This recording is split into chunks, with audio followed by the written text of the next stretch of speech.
Okay, then you're gonna walk the driver's door on this 1999 model Ford F350 power stroke diesel. I said it's got these power windows, power locks on the truck. That's a nice option to have. That is the factory seat. Look how clean the factory seat is. You know, this truck was driven, but it was taken care of to have a seat with no tears, anything like that. I said the dash is nice and clean and straight, not all broke up or beat up here. I said they got the AM/FM CD player, aftermarket radio installed. It's a pretty nice option there. It's got rubber mats throughout the truck, but you saw we had lifted that rubber mat, and the carpet's nice and clean underneath there. It's got the tilt steering wheel. It's got the cruise on it, which is a really nice option to have. The headliner's sagging, but I said that's just something you're gonna see in these older trucks here. It's not a major deal there. The console lid is nice and clean and straight right here. I said just a pretty straight truck throughout. We're gonna go on that passenger side. Take a look at that passenger side. We'll walk around here and see we've got passenger side the same way, just as clean as the driver's side. Power windows, power locks, really nice option to have as your model truck. Same way, passenger seat. Look how clean that seat is.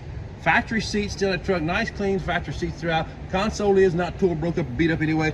Take a look at the dash. Nice, clean, straight dash throughout the truck here, not broke up or beat up. And like I said, got the rubber mats throughout the truck, but it does have carpet underneath there. So pretty nice option to have. Your truck's clean, it cranks, it runs, it drives, seems to do what it's supposed to do here. Only on Auction Time, we're also going to find this 1999 model Ford F350 truck coming to Southwest Louisiana. All the time we Thank you.